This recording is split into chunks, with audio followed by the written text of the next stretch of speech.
บัดเดี๋ยวนี้จังหวัดเชียงใหม่กำลังเผชิญกับปัญหาหมอกควันและฝุ่นละออง PM 2.5 ที่ส่งผลกระทบต่อสุขภาพของประชาชนอย่างรุนแรงสาเหตุหลักมาจากการเผาในที่โล่งด้วยเหตุนี้จึงขอความร่วมมือจากพี่น้องประชาชนทุกท่านงดการเผาในที่โล่งทุกชนิดตั้งแต่วันที่ 1 มกราคมถึง 15 พฤษภาคม 2568 หากมีความจำเป็นต้องเผาอย่างยิ่งต้องลงทะเบียนผ่านระบบไฟล์ดีที่องค์กรปกครองส่วนท้องถิ่นก่อนหากพบเห็นการเผาในที่โล่งสามารถแจ้งได้ที่สายด่วน 191 หรือ 053-112-808 ตลอด24 ชั่วโมงมาร่วมกันแก้ไขปัญหามลพิษต่างอากาศและสร้างเชียงใหม่ให้เป็นเมืองที่น่าอยู่ด้วยความปรารถนาดีจากสมาคมวิชาชีพวิทยุโทรทัศน์ภาคประชาชนเชียงใหม่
สถานีพระพุทธศาสนา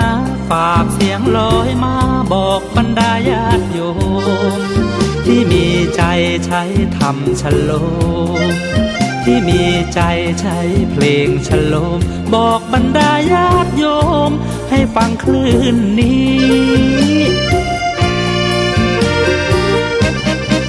สถานีตั้งไม่ไกลไม่ไกลตั้งอยู่ทั่วเมืองไทยชวนคนไปทำดีเชิญฟังกันทั้งวันดีเจสร้างสรรค์พากันสุขีใครอยากฟังธรรมเชิญทางนี้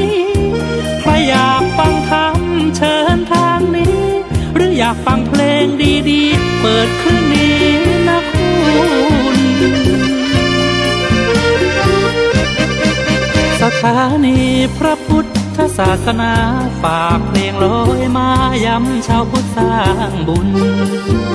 ธรรมะจะติดตามตัวคุณ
วเทียนให้แสงป่าไม้แดงให้ความรู้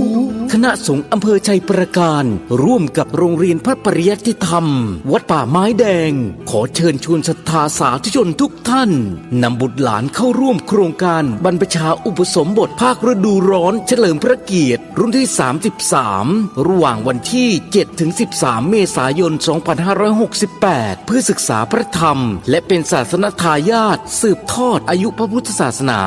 ณ วัดป่าไม้แดง ตำบลหนองบัว อำเภอชัยประการจังหวัดเชียงใหม่ โอกาสทางการศึกษา เรียนต่อระดับประถมศึกษาป .1 ถึงป .6 หรือมัธยมศึกษาม1ถึงม .6 สิทธิพิเศษสำหรับผู้เข้าร่วม บวชฟรี เรียนฟรี ที่พักฟรี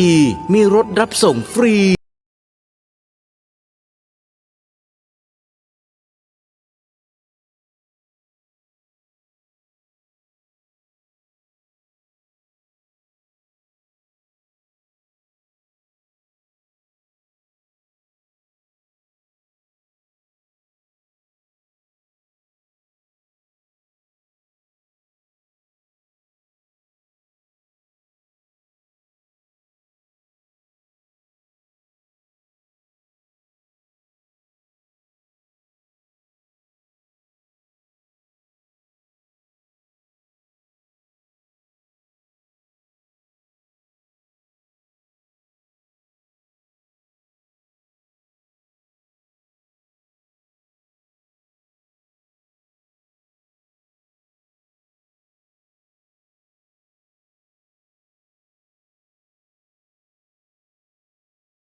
นักเผยแผ่นั้นนอกจากอบรมตามหลักสูตรธรรมดาเพื่อให้ได้วุฒิบัตรรับรองแล้วพึงอบรมเรื่องการเทศนาการเขียนการค้นคว้าซึ่งอาจจะเป็นเรื่องเฉพาะตัวแต่ก็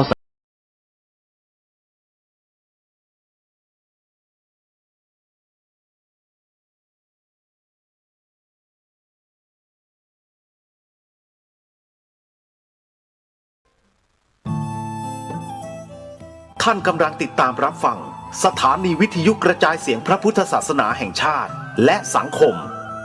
คลื่นเพื่อการศึกษาพระพุทธศาสนาและวัฒนธรรมระบบ FM 104.5 เมกะเฮิรตซ์รายการต่อไปเป็นรายการคดีโลกคดีธรรม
ท่านผู้ฟังสามารถดาวน์โหลดแอปพลิเคชันที่มีชื่อว่าวิทยุพุทธศาสนาทั่วไทยเพื่อติดตามรับฟังรายการนี้ได้เป็นประจำทุกวันแอปพลิเคชันนี้รวบรวมสถานีวิทยุพระพุทธศาสนาแห่งชาติไว้ด้วยกันมากถึง48สถานีท่านจะเลือกรับฟังสถานีใดก็ได้ตามความต้องการและมีอยู่หลายสถานีออกอากาศตลอด24ชั่วโมงเช่นวัดป่าจริยธรรมวัดฝายหินวัดหนองกาย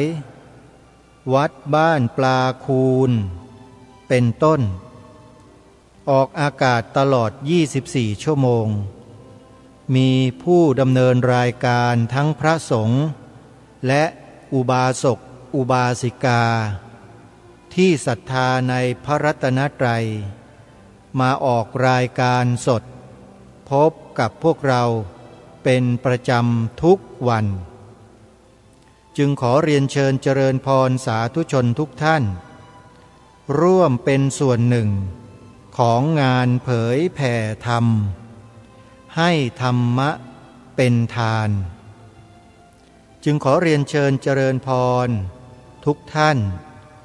ร่วมสร้างบุญให้กับตนเองด้วยการบอกต่อ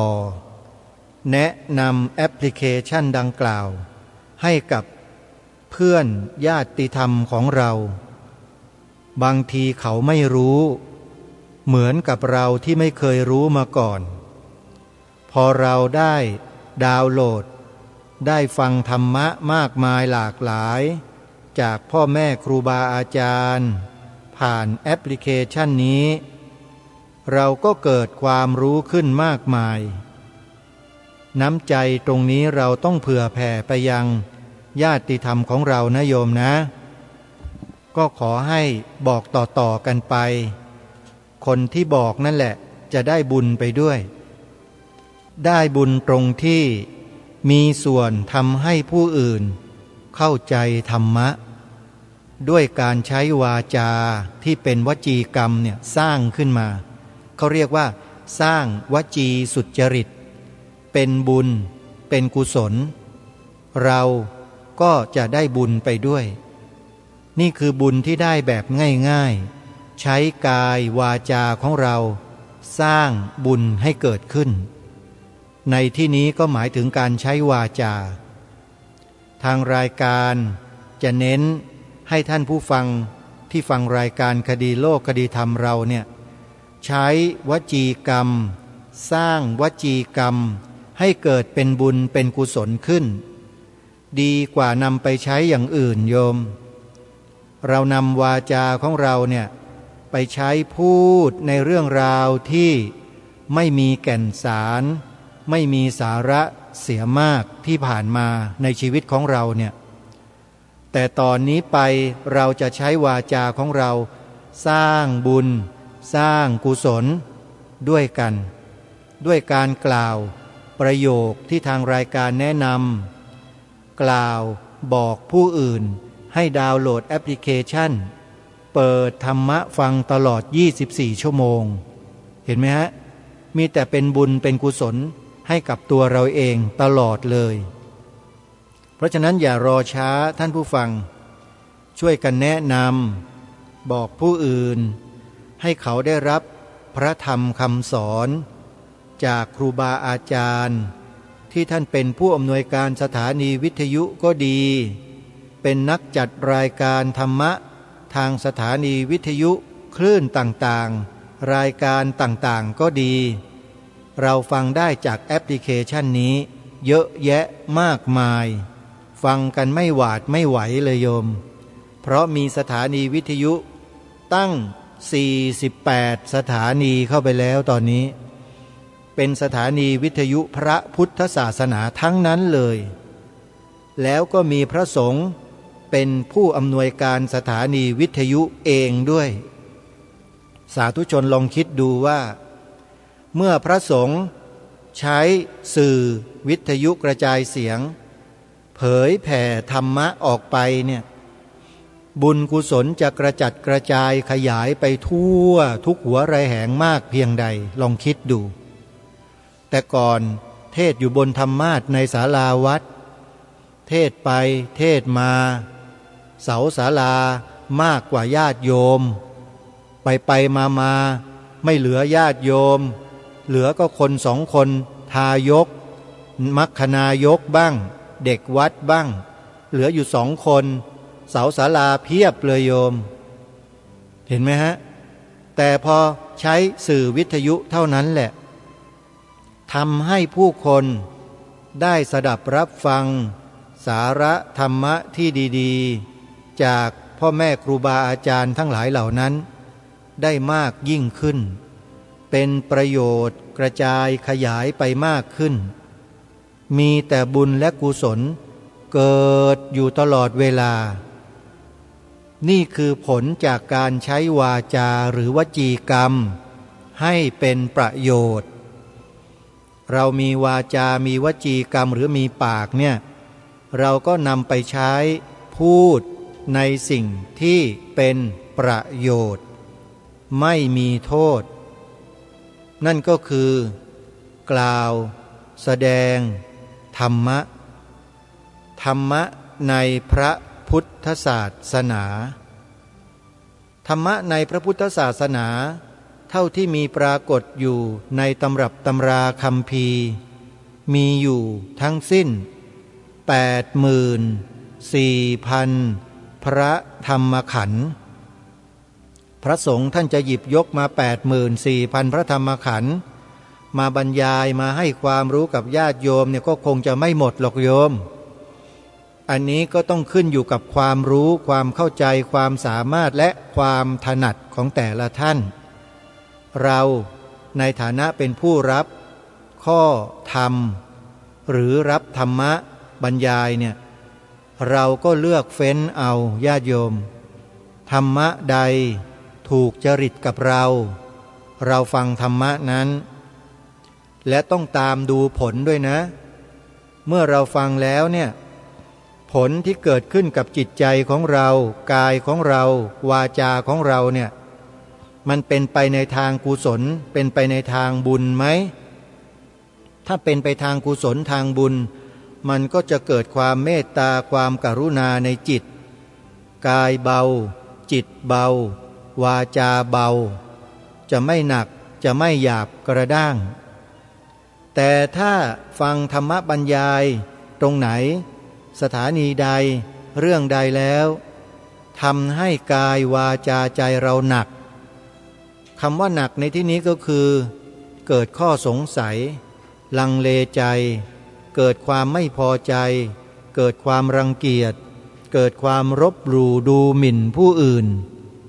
ถ้าฟังแล้วมีจิตใจเป็นอย่างนี้ล่ะก็ให้รีบถอยออกมาอย่าไปฟังต่อเพราะยิ่งฟังไปแล้วก็จะยิ่งสร้างการทะเลาะเบาะแว้งความไม่สงบร่มเย็นให้เกิดขึ้นในตัวเราและผู้อื่นจนกลายเป็นกระแสของสังคมไปอย่างนี้มีโทษต้องถอนตัวออกมาแล้วก็มาฟังธรรมบรรยายจากครูบาอาจารย์รูปที่ท่านกล่าวอื่นๆลองดูฟังแล้วใจเราดีขึ้นสงบขึ้นเป็นสมาธิขึ้นเราฟังตรงนั้นญาติโยมนี่คือวิธีการเลือกเฟ้นด้วยตัวของเราเองนะก็ขอฝากไว้ในเบื้องต้นทีนี้มีกิจกรรมอันหนึ่งที่จะขอประชาสัมพันธ์แนะนำให้สาธุชนร่วมไปศึกษาเรียนรู้ไปดูกิจกรรมซึ่งเป็นกิจกรรมประเพณีแบบโบราณของชนเผ่าหนึ่งซึ่งมีอยู่บนผืนแผ่นดินไทยเรามาช้านานหลายพันปีแล้วชนเผ่าเหล่านี้เขายังคงรักษาวัฒนธรรมประเพณีของเขาเอาไว้ได้จนถึงปัจจุบันยังหลงเหลืออยู่เป็นหมู่บ้านเลยโยมนั่นก็คือหมู่บ้านช้าง อำเภอท่าตูมจังหวัดสุรินทร์จะมีกิจกรรมในต้นเดือนกุมภาพันธ์ที่จะถึงนี้แหละงานนี้คืองานอะไรงานสืบสารประเพณีโบราณไหว้ครูประกำช้างเป็นประเพณีแบบโบราณประเพณีไหว้ครูหมอประกำช้างเนี่ยเป็นประเพณีของชาวบ้านชนเผ่าชนหนึ่งที่เขาสืบสารประเพณีมาแต่โบราณตั้งแต่บรรพบุรุษของเขาเรื่อยมาเพื่อรักษาศาสตร์บางอย่างเอาไว้ศาสตร์เหล่านี้มีการลองผิดลองถูกแล้วกระทำกันมาตั้งแต่เริ่มต้นกี่พันปีมาแล้วเราไม่ทราบแต่ได้ถูกชนเผ่าที่เป็นลูกหลานสืบต่อมาเนี่ยรักษารูปแบบประเพณีแบบดั้งเดิมโบราณเอาไว้ได้สาธุชนทั้งหลายประเพณีที่มีมาอย่างยาวนานนับหลายพันปี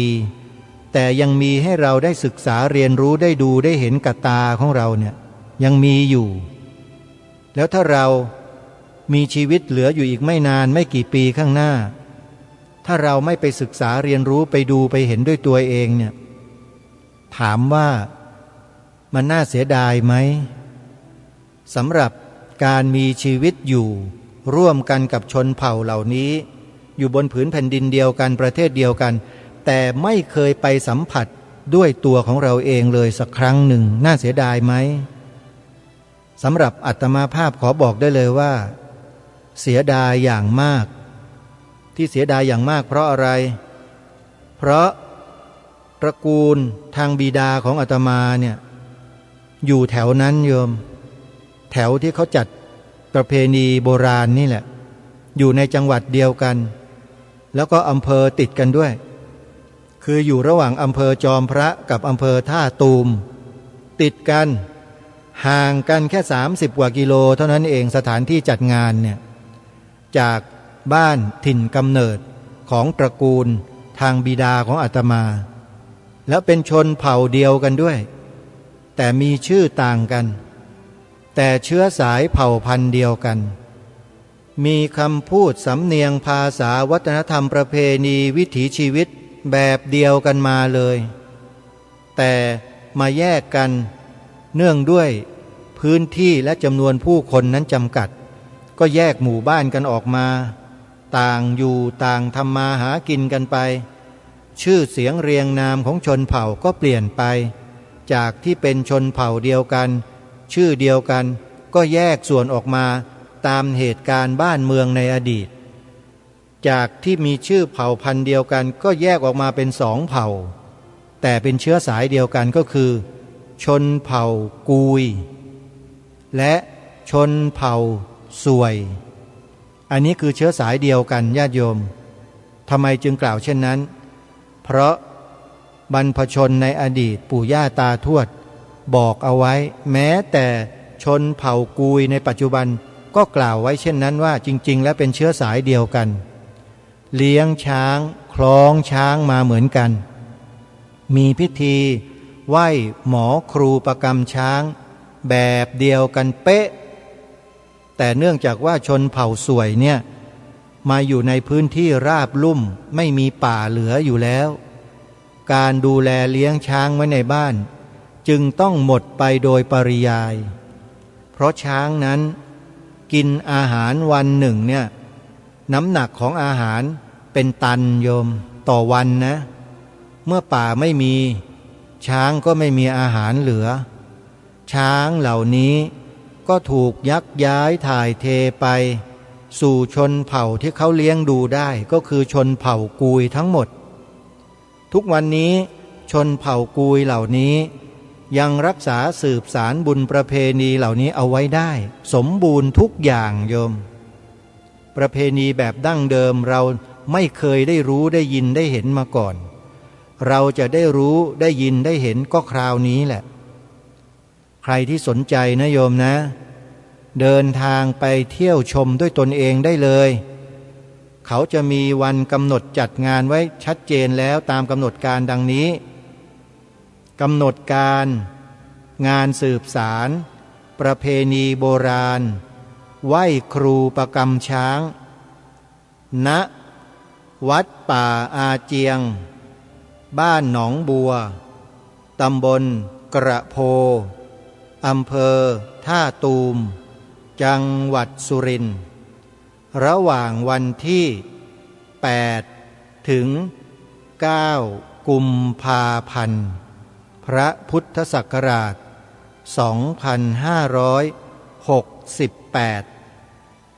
ท่านผู้ฟังจะสังเกตเห็นผู้ดำเนินรายการเวลาจะอ่านพศเนี่ยจะไม่อ่านย่อจะอ่านเต็มเกือบทุกครั้งเลยพระพุทธศักราชที่อ่านแล้วมีคำว่าพระมานำข้างหน้าเนี่ยนี่คือการแสดงออกถึงความมีคารวะความเคารพต่ออะไรเคารพต่อพระสัมมาสัมพุทธเจ้าเพราะปีพศหรือพระพุทธศักราชเนี่ยเกิดขึ้นมาจากพระสัมมาสัมพุทธเจ้าพระองค์เสด็จดับขันธปรินิพพานปุ๊บการนับศักราชพระพุทธศักราชเนี่ยก็เกิดขึ้นปั๊บทันทีเลยเสด็จดับขันธปรินิพพานวันขึ้น15 ค่ำเดือน6คือวันวิสาขบูชาใช่ไหมล่วงไปแล้ว2,568 ปีนี้โยมนับวันพุทธปรินิพพานมานะ2,568 ปีนี้แล้วโยมเพราะฉะนั้นเวลาจะอ่านพศเนี่ยอ่านให้เต็ม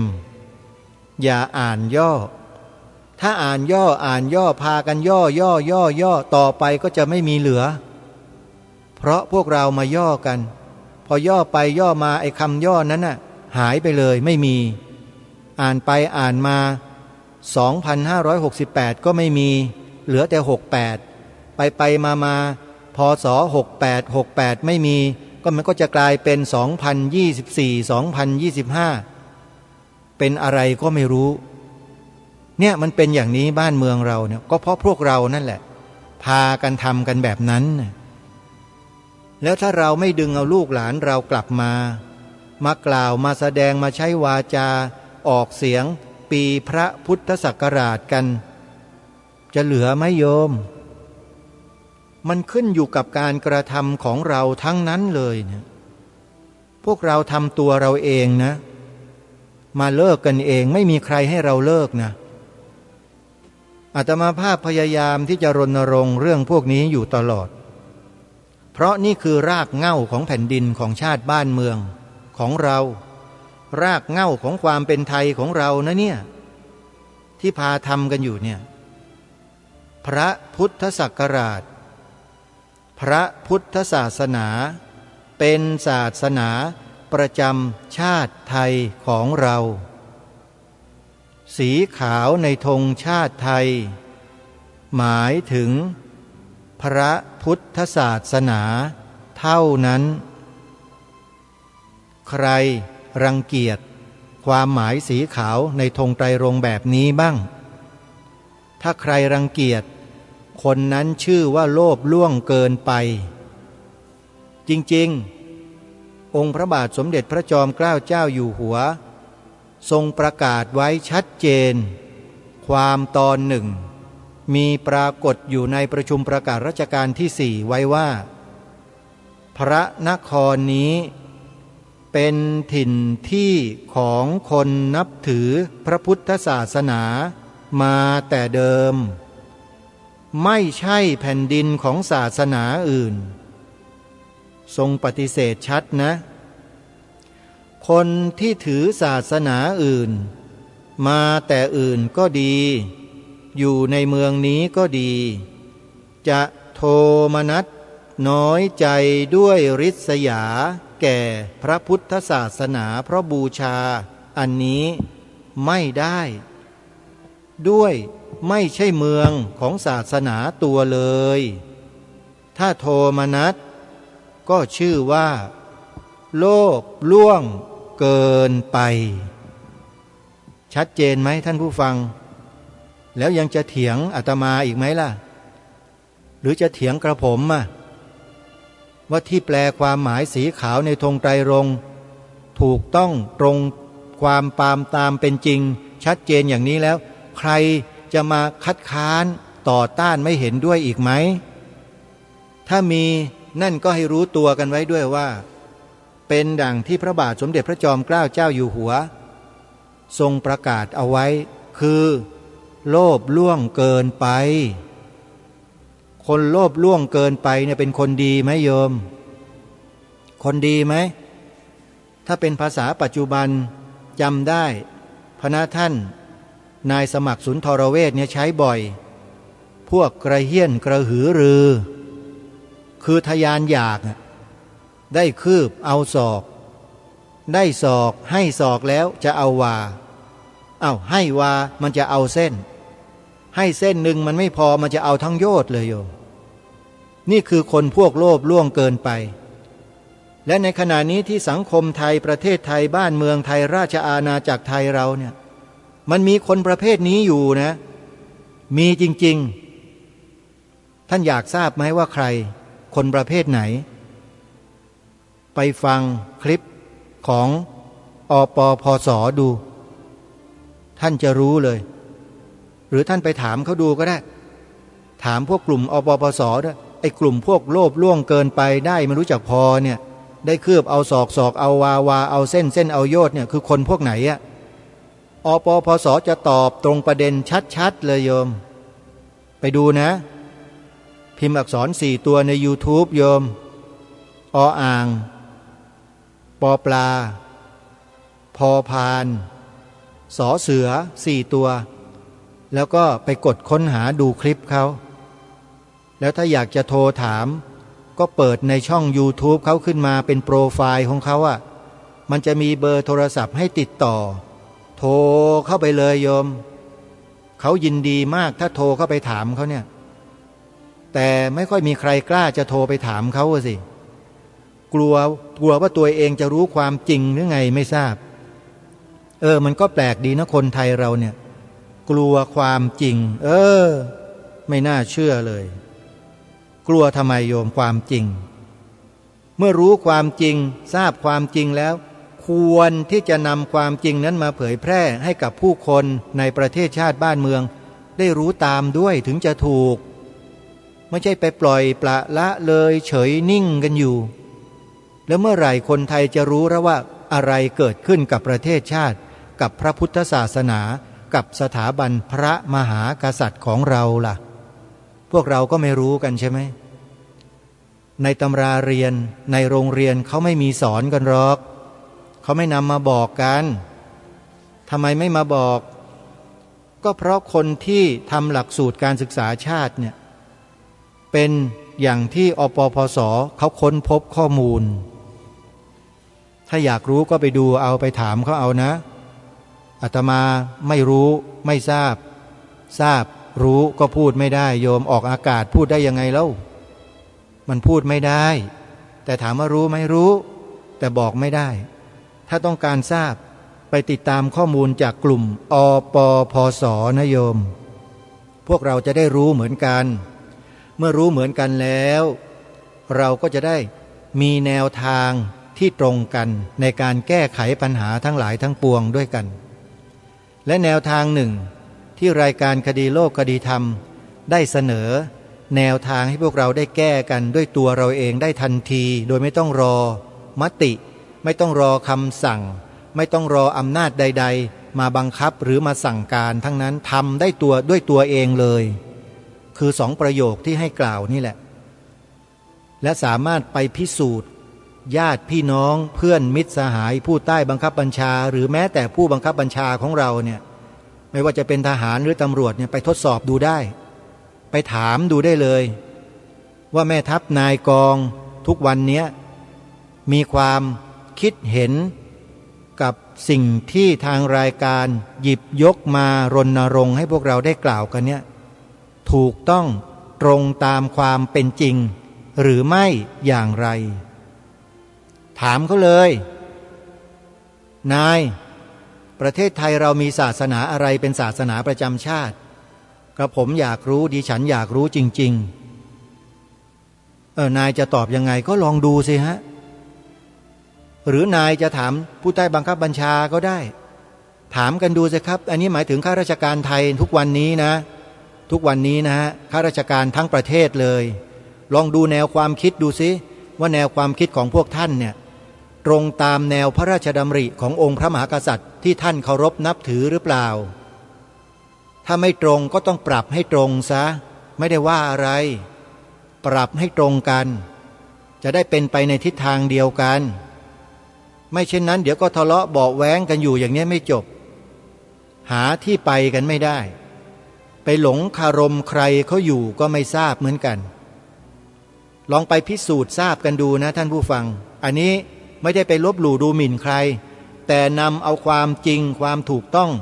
ของชาติบ้านเมืองเราแท้ๆเนี่ยไปตั้งเป็นคำถามเพื่อสอบอารมณ์ของท่านเหล่านั้นดูที่ว่าอารมณ์เขาเนี่ยประมาณไหนอารมณ์ของท่านเหล่านั้นน่ะประมาณไหนจะตรงตามความถูกต้องนี้หรือไม่ก็ต้องใช้สองประโยคนี้แหละไปถามเขาประเทศไทยเรามีศาสนาอะไรเป็นศาสนาประจำชาติหนึ่งนะสองแล้วสีขาวในธงชาติไทยที่เราเคารพกันอยู่ทั้งกองทัพทั้งกรมทั้งกระทรวงทบวงกรมทั้งหลายอยู่เนี่ยสีขาวเนี่ยหมายถึงอะไรกันหมายถึงศาสนาถ้าตอบอย่างนี้ยังไม่ถึงที่สุดต้องถามต่อว่าศาสนาอะไรแล้วคุณจะได้คำตอบแล้วคุณก็จะรู้เลยว่าข้าราชการคนนั้นมีแนวความคิดยังไงเห็นไหมยากไหมท่านผู้ฟังไม่ยากเลยถ้าเราเป็นคนที่ซื่อสัตย์ซื่อตรงต่อประเทศชาติบ้านเมืองเนี่ยเราจะทำได้ถูกต้องและกล้าทำในสิ่งที่ถูกต้องด้วยอาตมาภาพนี่เจอพวกคนกล้ามาเยอะกล้าได้กล้าเสียกล้าพูดกล้าโจมตีคนนู้นคนนี้กล่าวหาคนนั้นคนนี้แต่เวลาให้พูดสองประโยคนี้เงียบหมดเลยแปลว่าไม่ได้กล้าจริงกล้าทำเพื่อคนอื่นเพื่อใครก็ไม่รู้แต่ไม่กล้าทำให้กับบรรพบุรุษตัวเองจริง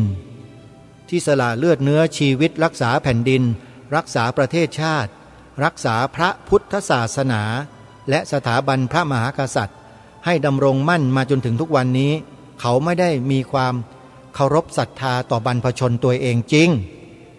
จึงไม่กล้ายืนหยัดอยู่บนความถูกต้องเหล่านี้ทุกคนด้วยในประเทศนี้ถ้าใครไม่ยึดมั่นในหลักการที่ถูกต้องตรงนี้ถือว่า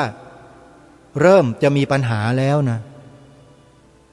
มีปัญหากันแล้วนะให้รู้ตัวกันไว้ด้วยพวกเราเนี่ยถ้าคิดว่าเป็นคนไทยลูกหลานไทยเนี่ยจะต้องยืนอยู่บนแนวนี้แนวพระราชดำริขององค์พระมหากษัตริย์ทั้งในอดีตและปัจจุบันนี้จะไปตามคนอื่นที่นอกเหนือนี้ไม่ได้องค์พระบาทสมเด็จพระมงกุฎเกล้าเจ้าอยู่หัวทรงพระราชทานความหมายธงไตรรงค์ไว้ชัดเจนไม่มีการแปลงเป็นอย่างอื่นใดทั้งสิ้นจะแปลเป็นอื่นใดไปไม่ได้เลยสีขาวในธงชาติพระองค์ทรงพระราชนิพนธ์ไว้ชัดว่าขาวคือบริสุทธิ์ศรีสวัสดิ์คำว่าบริสุทธิ์ศรีสวัสดิ์ตรงนี้ท่านผู้ฟังตีความนี้ออกมาให้ได้ก่อน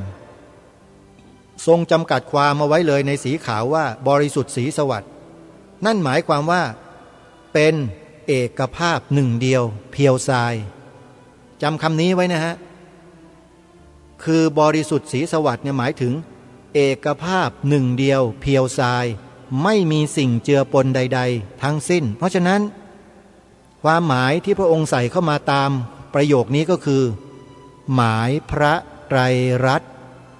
และธรรมะคุ้มจิตไทยพระไตรรัตน์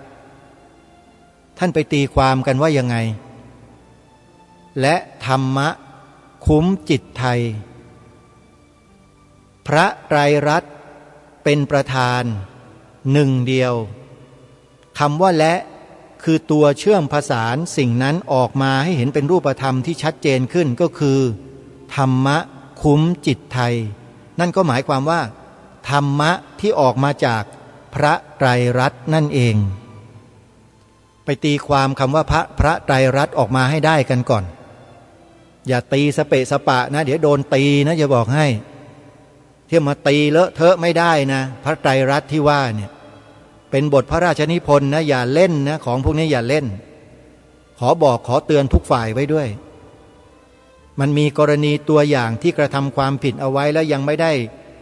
ด้ดำเนินการยังไม่มีใครไปฟ้องร้องเท่านั้นเองเพราะยังเชื่อมั่นว่าการกระทำเช่นนี้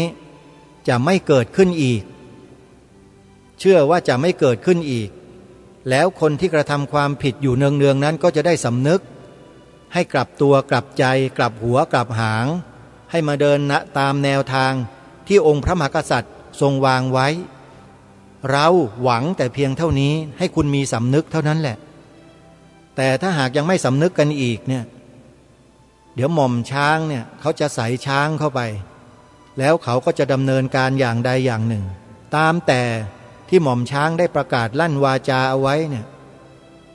นะฮะเดี๋ยวท่านก็ดำเนินการของท่านเองแล้วก็อปปส.ก็นำสิ่งนี้ไปเผยแพร่ให้ต่อเนื่องยาวนานอย่าหยุดเพื่อให้คนในสังคมนั้นได้เกิดสำนึกในข้อนี้ร่วมกันนะนี่คือสิ่งที่อยากจะฝากเอาไว้ท่านผู้ฟังพูดเรื่องหนึ่งแล้วก็ตีออกมาไกลออกมาถึงนี่ได้ยังไงก็ไม่ทราบเอากลับโยมกลับมาถึงงานประเพณีพูดถึงงานประเพณีของชนเผ่าคือเราต้องช่วยกันสืบสารรักษาไว้แล้วก็ยกย่องประเพณีเหล่านี้เอาไว้มันคือสมบัติของชาตินะโยมไม่ใช่ของคนใดคนหนึ่งชนเผ่ากุยและก็สวยเนี่ยเขารักษากันมาจนกระทั่งถึงวันนี้เนี่ยเขาเสียสละยอมดำรงชีวิตอยู่กับประเพณีดั้งเดิมของเขาอยู่กับบ้านอยู่กับชนบทรักษาประเพณีเหล่านี้เอาไว้ให้เรามีหน้ามีตามีชื่อมีเสียงร่วมกับเขาด้วยเพราะมันหมายถึงเอกลักษณ์ของความเป็นประเทศไทยของเราโยมไม่ต้องไปหาในประเทศอื่นนะอาตมาเชื่อว่าไม่มีชนเผ่าอื่นนอกจากชนเผ่ากุยและสวยแล้วไม่มีครับเขมรก็ไม่ใช่ฮะเขมรก็ทำไม่ได้เพราะมันคนละประเพณีคนละวัฒนธรรมกันแต่ชนชาวกุยเนี่ยเขามีรูปแบบเฉพาะภาษาเฉพาะไม่เหมือนกับเขมรนะคนละเรื่องนะครับในฐานะที่กระผมและอาตมาภาพเนี่ยมีเชื้อสวยอยู่เพราะตระกูลทางพ่อนี่เป็นสวยทั้งหมดอยู่ที่อำเภอจอมพระจังหวัดสุรินทร์โยมจึงกล้าที่จะพูดเรื่องนี้ได้และกล้ายืนยันได้ว่าเป็นบุญประเพณีที่เก่าแก่โบราณที่สืบสานมาแต่โบราณจริงไม่เช่นนั้นจะรักษาดูแลควบคุมช้างจำนวนโขลงใหญ่ๆเป็นร้อยๆอยู่ไม่ได้ในบ้านในหมู่บ้านนะเขาเรียกว่าหมู่บ้านช้างโยมไปดูสิฮะถ้าไม่ไปงานนี้ก็ไม่ไปเห็นหรอกไปดูเขาเลี้ยงช้างไปสิเหมือนกับเลี้ยงโคกระบือเหมือนกับเลี้ยงสัตว์เลี้ยงเอาไว้ในบ้านอย่างนั้นนะเลี้ยงไว้อย่างนั้นเลยอยู่กับบ้านเลยนะถึงเวลาก็พาไปหาอาหารหรือไม่ก็นำอาหารมาให้กินอย่างเนี้ยนี่คือวัฒนธรรมประเพณีของชนเผ่ากุยที่ยังคงมีหลงเหลืออยู่ณสถานที่แห่งนี้ก็คือหมู่บ้านช้างบ้านหนองบัวตำบลกระโพอำเภอท่าตูมจังหวัดสุรินทร์สาธุชนญาติโยมทุกท่าน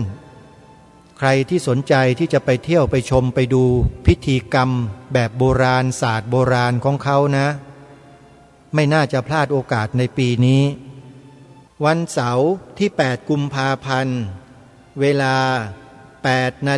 8:19 นาทีขบวนแห่เครื่องเส้นไหว้พ่อปู่ประกำช้าง เข้าสู่ศาลพ่อปู่ประกำช้างวัดป่าอาเจียงเวลา 9:29 นาทีนายประสบเรียงเงินอธิบดีกรมส่งเสริมวัฒนธรรมเป็นประธานบวงสรวงพ่อปู่ครูประกำช้างเวลา 15:39 นาทีพิธีเจริญพระพุทธมนต์พุทธาภิเษกวัตถุมงคลรุ่นอายุวัฒนมงคล6 รอบ72 ปีเวลา 17:30 นาทีการแสดงศิลปะพื้นบ้านนานาชาตินักร้องนักแสดงร้องเพลงแล้วก็แสดงมุทิตาจิต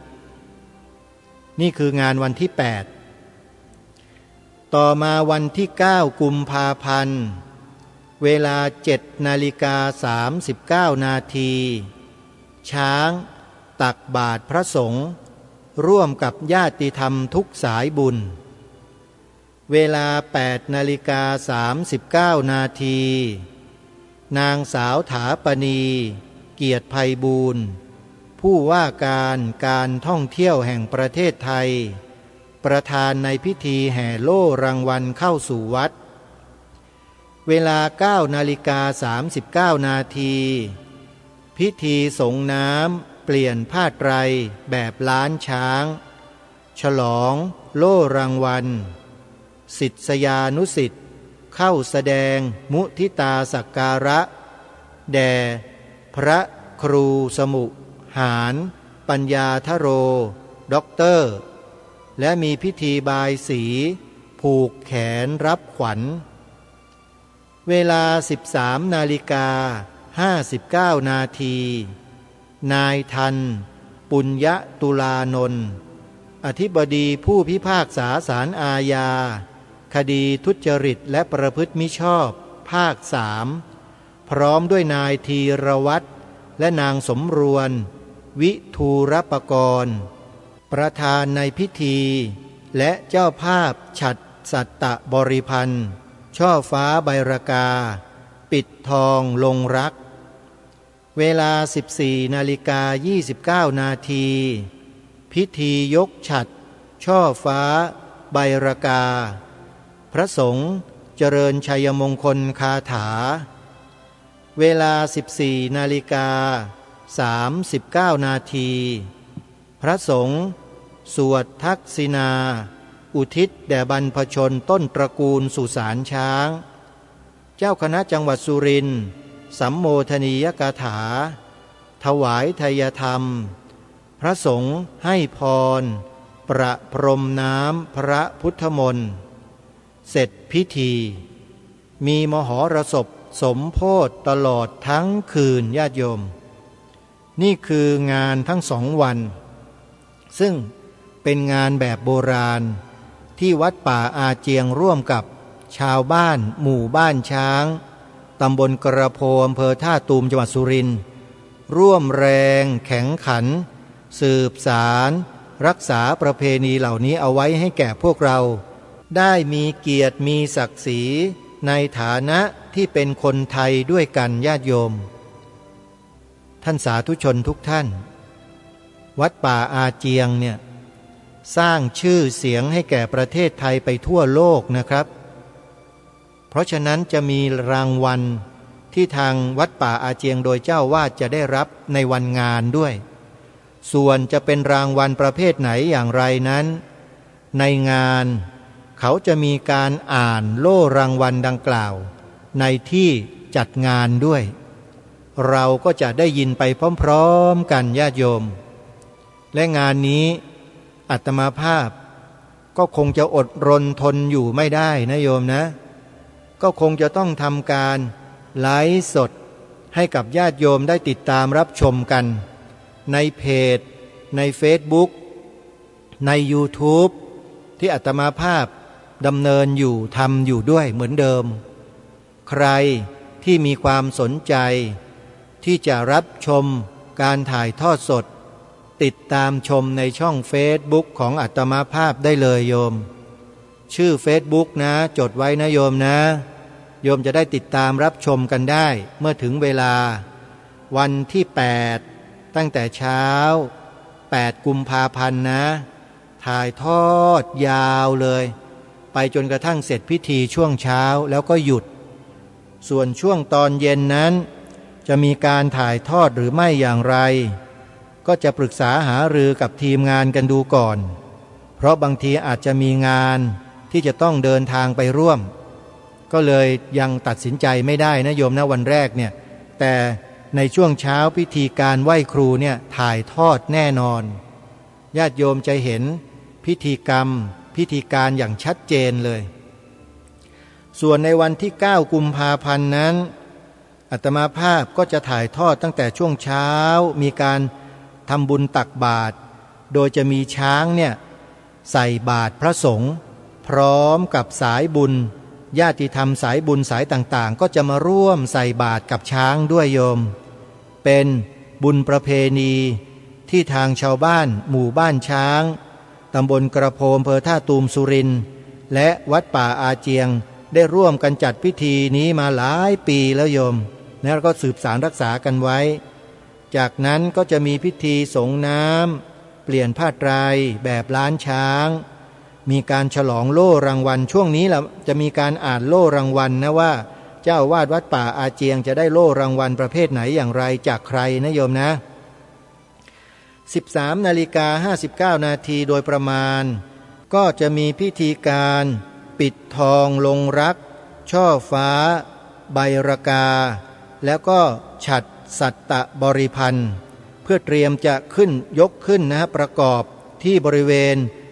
สันหลังคาอุโบสถแล้วก็ที่หน้าบันช่อฟ้านะโยมนะ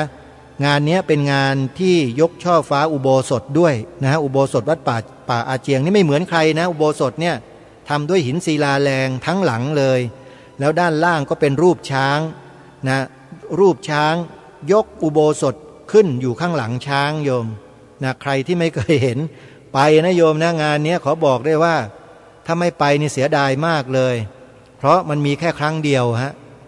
ยกช่อฟ้าใบรากาสัตตบริพันธ์ขึ้นประดิษฐานบนยอดหลังอุโบสถวัดป่าอาเจียงนะจากนั้นก็จะเป็นพิธียกในเวลา 14:29 นาทีนี่ของวันที่9นะ9กุมภาพันธ์นะและจากนั้นพระสงฆ์ก็จะสวดทักษิณานุปทานเป็นพิธีสงฆ์ทำบุญเพื่ออุทิศให้กับเหล่าครูบาอาจารย์สุสานช้างโยมนี่คือพิธีการและพิธีกรรมแบบโบราณ2 วัน8 9กุมภาพันธ์ศกนี้ปีพระพุทธศักราช2568ที่วัดป่าอาเจียงบ้านหนองบัวตำบลกระโพอำเภอท่าตูมจังหวัดสุรินทร์สำหรับผู้ที่จะเดินทางไปนั้นญาติโยมให้ค้นหาวัดป่าอาเจียงในแผนที่อิเล็กทรอนิกส์หรือ Google Map จากนั้นก็ให้วิ่งมาตามเส้นทางดังกล่าวได้เลยมาทางทิศไหน Google ก็จะพามาให้ใกล้ที่สุดนายโยมก็ต้องไปให้ได้ตามเส้นทางนั้นนะฮะมาทางทิศเหนือตะวันออกตะวันตกจะมีเส้นทางเข้าสู่วัดป่าอาเจียงทุกทิศทุกทางเลยโยมนะฮะเอาขอให้ทุกท่านเดินทางโดยสวัสดิภาพแล้วไปพบกันที่วัดป่าอาเจียงวันที่8 9กุมภาพันธ์ศกนี้มาสู่ช่วงท้ายของรายการท่านสาธุชนทุกท่านเมื่อสัปดาห์ที่แล้วก็สัปดาห์นี้ตลอดทั้ง2 สัปดาห์ทางรายการก็ได้ประชาสัมพันธ์เชิญชวนญาติโยมทำบุญปิดทองลูกนิมิตผูกพัตตสีมาฉลองโบสถ์วัดศรีอุดมวงศ์ตำบลศรีสงครามอำเภอวังสะพุงจังหวัดเลยจนจบทีนี้ถามว่าทางวัดศรีอุดมวงศ์นั้นยังเสร็จสิ้นภารกิจแล้วหรือยังก็ต้องขอบอกญาติโยมว่ายังไม่เสร็จทางวัดศรีอุดมวงศ์ยังคงมีภารกิจที่จะต้องรับผิดชอบอีกไม่น้อยหลายประการที่จะต้องดำเนินการให้แล้วเสร็จ ก็ยังจะต้องใช้งบประมาณอยู่นะโยมนะ ถ้าใครจะร่วมทำบุญกับวัดศรีอุดมวงศ์ให้ต่อเนื่องโยมโทรศัพท์ไปที่หมายเลขนี้นะ0 8 9 8 4 0 4 9 6 8วันนี้เวลาของรายการหมดแล้วก็ต้องขอสมมุติยุติรายการไว้แต่เพียงเท่านี้ญาติโยมสำหรับสวนป่าสามัคคีธรรมนะอาตมาภาพเดินทางไปที่สวนป่าครั้งนี้ก็จะนำข้อมูลรายละเอียดมาแจ้งกำหนดการยกเสาเอกศาลาอเนกประสงค์ให้ญาติโยมได้ทราบในโอกาสต่อไปคอยติดตามรับฟังแล้วกันนะโยมนะวันนี้ต้องขอสมมุติยุติรายการไว้แต่เพียงเท่านี้ก่อนพบกับรายการได้ใหม่ในวันต่อไปขอความสุขความสวัสดีในธรรมแห่งองค์สมเด็จพระบรมศาสดาสัมมาสัมพุทธเจ้าจงปรากฏเกิดมีขึ้นในจิตใจของท่านผู้ฟังทุกท่านทุกคนเทินขอเจริญพรกล้าคิดก็ต้องกล้าทำอยาก